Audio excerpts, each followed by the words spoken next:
Hola, ¿qué tal? Y estamos en un programa más de Lisas y Bordonas y obviamente no puede faltar nuestro especialista en el tema, maestro Heriberto Soberanes.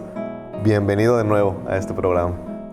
Muchas gracias, Juan Carlos. Muchas gracias a Antena Lince por esta invitación, por esta oportunidad. Muy bien.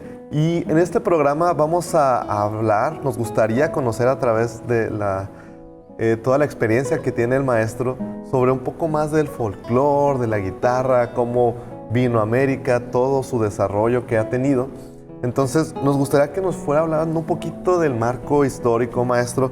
Por ejemplo, se sabe que algunos instrumentos, como ya hemos hablado en otros programas, como la vihuela, como el laúd, de la guitarra barroca, pues son antecesores directos de la guitarra. Pero, ¿qué aportó cada uno a la guitarra que hoy conocemos? Sí, estos antecesores transitaron a través de los años, de los siglos, de los experimentos, el perfeccionamiento, las pruebas, el sonido, el impacto social.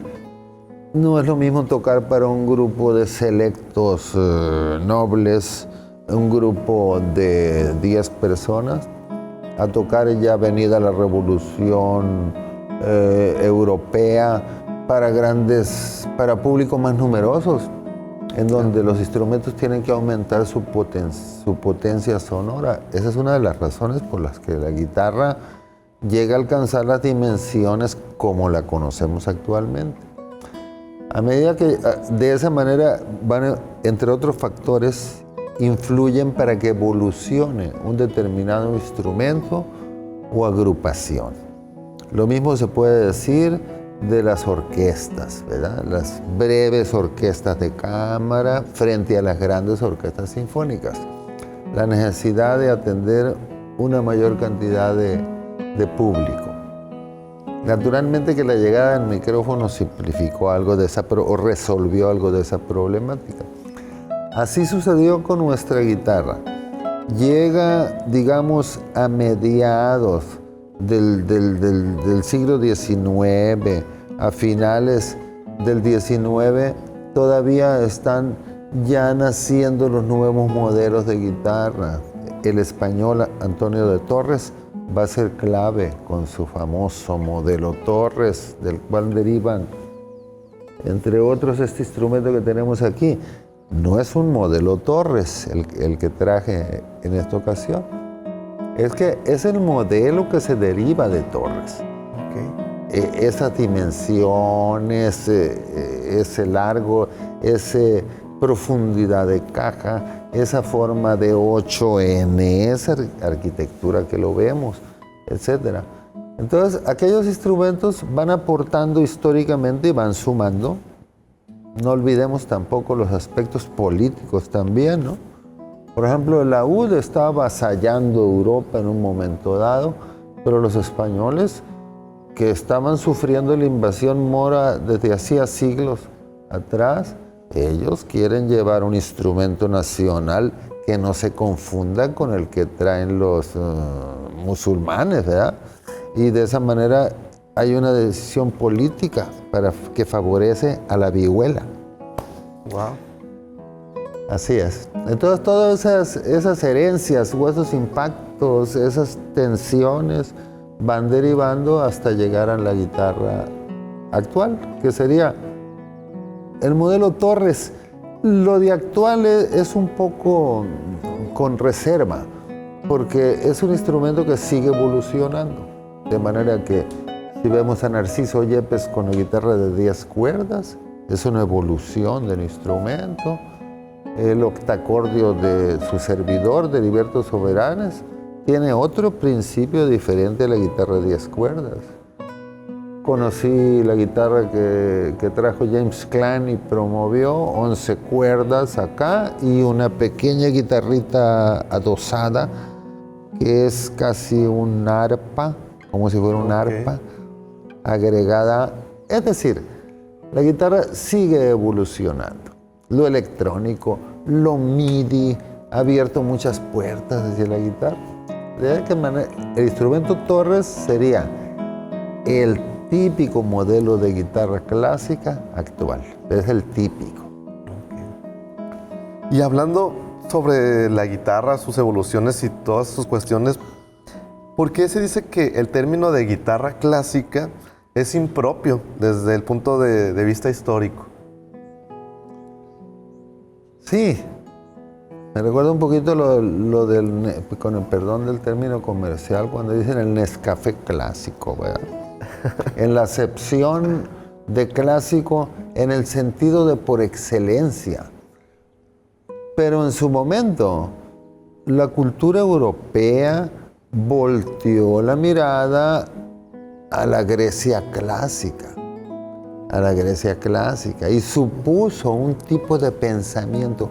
Supuso quiere decir hasta donde la información histórica disponible permitía, y así creó una cultura clásica inspirada en el modelo de la antigüedad griega.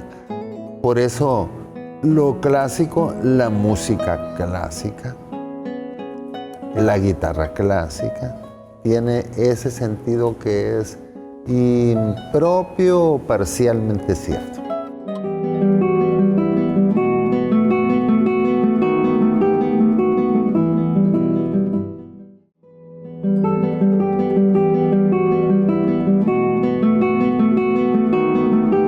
Ok. Y bajo este contexto, en contraste, por ejemplo, con la música académica, ¿qué características pueden definir a la música popular según el contexto histórico? Esa pregunta tiene que ver con lo educativo, lo político. No es lo mismo educar a un segmento privilegiado poblacional, y educar significa enseñar a leer y escribir, etc. No es lo mismo que hacerse cargo de la educación de las grandes masas. Esa diferencia impacta para que la música llamada clásica o académica forme parte de los círculos selectos, educados, muy minoritarios. Entonces, en la iglesia, en la Europa monárquica, estamos ahorita. Cuando vienen los movimientos sociales de emancipación hacia las masas, ahora el pueblo va a ser... Pero en lo que llegan esas cosas, y todavía podemos hablar que actualmente estamos en lo que van llegando, en lo que va aumentando lo educativo, lo formativo, lo cultural, son los modelos más simples y vistosos los que van a impactar en la gran masa. Entonces, si atendemos folclores, pueblos, domina lo más simple y vistoso. Es decir, lo más simple tendrían que ser las pequeñas formas musicales, no la ópera, no la sinfonía, las pequeñas danzas, canciones. Y si hablamos del lenguaje de la música, cuando tiene un papel relevante lo melódico o lo armónico, lo contrapuntístico, es el expediente más sencillo el que va a dominar, es decir, lo melódico, en un marco armónico que tienda a la sencillez. A veces hay piezas populares que con 2 acordes la acompañas toda la pieza con 2 acordes. Naturalmente, un lenguaje complejo como sería lo contrapuntístico, donde hay melodías simultáneas que se están dialogando y que tienen un trasfondo armónico, léase Juan Sebastián Bach, entre otros, no son cosas que la población, ¿verdad?, que apropiadas para la masa, para los folclores.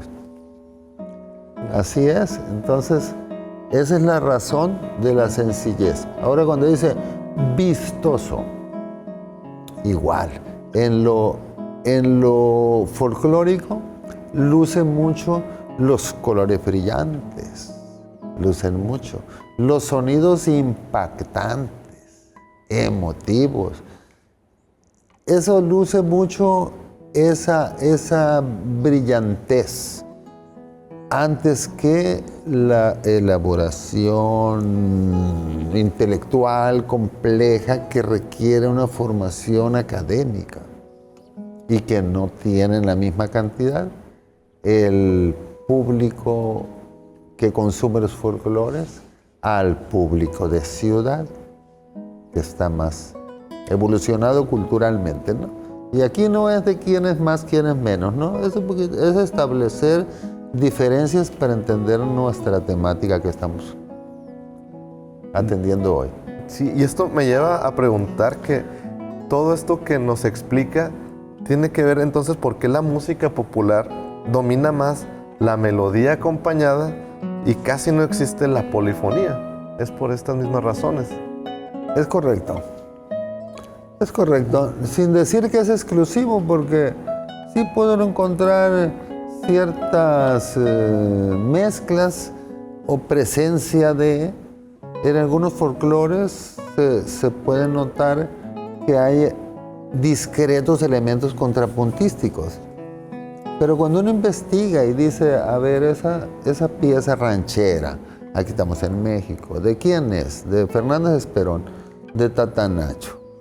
A ver, y Tatanacho, vamos a leer un poquito su biografía y vemos que es un hombre de cultura, que estudió música académica, tenía amistad con Manuel Ponce, etc. Entonces ya uno dice, bueno, esos son folclores que ya están empujados culturalmente por gente de mayor educación en lo musical. Igual diré de las canciones populares de Ponce, ¿verdad? Donde el elemento folclórico allá está presente, pero está vestido en la alta elaboración de la armonía, del contrapunto, etc. Muy bien, maestro. Y pasando ahora a la parte de, podríamos decir, de Europa, América, ¿quiénes fueron los que trajeron las primeras guitarras, las primeras vihuelas a América? Hay registro de que en la soldadesca de Cortés venían algunos aficionados a tocar la vihuela. Hay quien habla de 2, hay quien habla de más de ellos. Era un instrumento nacional la vihuela en esa época. Era muy tocado en la España de la época que estoy comentando. Entonces era natural que en el ejército de Cortés viniera uno o más tocadores de vihuela. Ese es el registro que hay de cómo llegó la vihuela a América. Ok. Y pues bueno, todo esto seguramente desembocó en muchas cosas, ¿no? Entonces, ¿en qué momento la población indígena, porque en algún momento tuvo que haber ese contacto, y la población criolla empiezan como a apropiarse o tener contacto con estos instrumentos? No hay antecedentes de cuerdas punteadas ni rasgueadas en la época precolombina. Entonces, con Cortés llegan esas primeras vihuelas y aparecen para el poblador de América los primeros instrumentos de cuerda. De manera que son novedosos, son novedad. ¿Y quién no va a amar la música? Las culturas precortesianas amaban también la música, manejaban instrumentos de percusión, manejaban sus flautas, ¿verdad? Instrumentos de soplados, el huehuete, el teponaztli, etc. Y la llegada de la cuerda pulsada o punteada, según la variedad. Punteada sería el más elaborada manera de tocarlo. Y a lo rasgueado sería la más simplificada. Así que esas son bienvenidas esas músicas. Y adopta América ese instrumento nuevo que acaba de llegar. Y los subsecuentes también, porque mientras allá en la vieja Europa camina y al rato tenemos guitarras barrocas, que son más pequeñas y que tienen tales y cuales, así llegan en los barcos también aquí, y así se tocan aquí en nuestra América, y en base a ellas evolucionan en otros instrumentos que iremos viendo a lo largo del programa. Ok, y pues eso también lleva también a otra pregunta, porque cada lugar tiene su clima, tiene sus ecosistemas, entonces pues la disponibilidad de los materiales puede ir variando. Entonces, ¿por qué la disponibilidad de materiales locales fue clave para la aparición de ciertos instrumentos? Eso como es natural cuando dicen, así que las culturas, digamos, esquimales, se alimentan fundamentalmente de tales y cuales. Pues sí, así es. ¿Y por qué? Porque pues es lo que hay. De manera que si allá el europeo está empleando ébano y aquí no hay maderas duras equiparables, pues va a usar uno similar o pariente para las partes más duras de la guitarra, más igual con los cedros y con los cedros blancos y etcétera, con lo que haya. Y si estoy en una región donde la madera es escasa, porque las hay, ¿verdad? Así que, porque es semidesértico ese lugar o es desértico, pues ya vi aquel armadillo y se me hace que me va a servir para hacer la caja de esta guitarra barroca. ¿Qué voy a hacer? Pero la caja, a falta de madera, ahí está ese armadillo y eso vendrá a dar en un instrumento propio, que ya veremos. Cubrió la necesidad. Así es. Muy bien.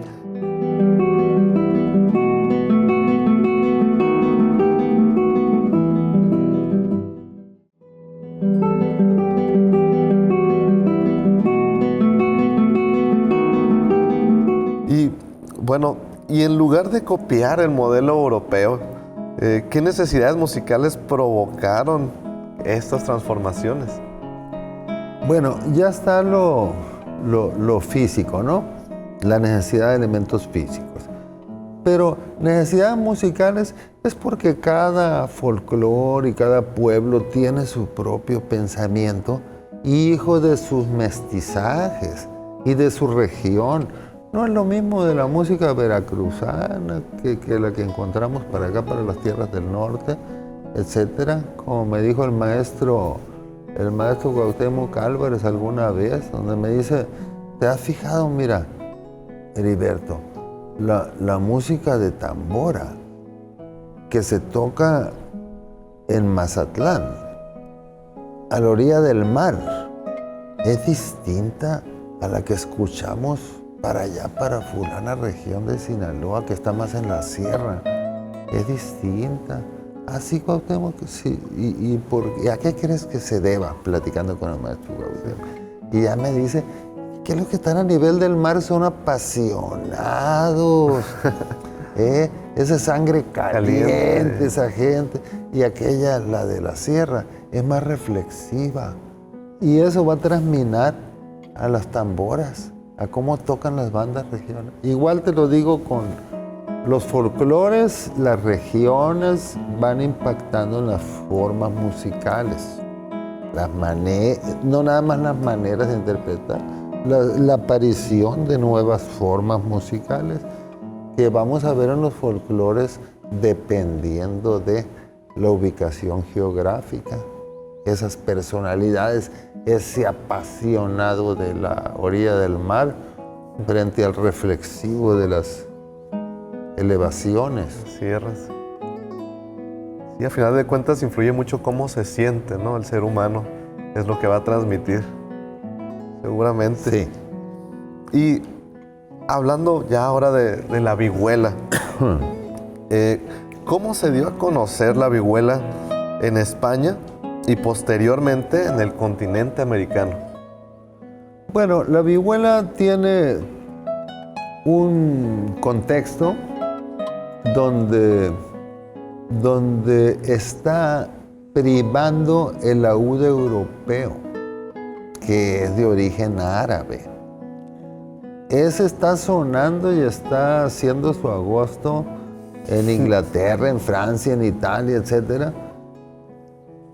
Pero los moros habían elegido por razones de geografía, por razones culturales, la península ibérica para su invasión. Los españoles están sufriendo la invasión árabe a través de siglos. Y una manera de manifestar su nacionalismo era la creación y el impulso de un instrumento nacional, quítenme de aquí de enfrente el laúd. Y así es la vihuela, la que priva en España. Como España coloniza América en gran medida, entonces es la vihuela española la que viene con los soldados de Cortés y no un laúd. Bien, esa vihuela de entrada debe haber sido como cualquier otro novedad instrumental, como lo mencioné ahorita, la cuerda pulsada o punteada o a lo rasgueado, llega, pero dependiendo de, o sea, vas a hacer que crezca esa cultura a través de la tradición, de cómo un vecino enseña al otro, como de guitarra a guitarra, ¿verdad? Y ¿cómo vas a promover el nuevo instrumento? Pues yo quiero una, pues sí, pero lo trajo un soldado lo trajo de España y dicen que era el único que venía en esa carabela o lo que sea. Entonces, así que voy a hacer una, pues, y como Dios te da a entender, pues dice el soldado que él le tocó alguna ocasión ver cómo las hacían.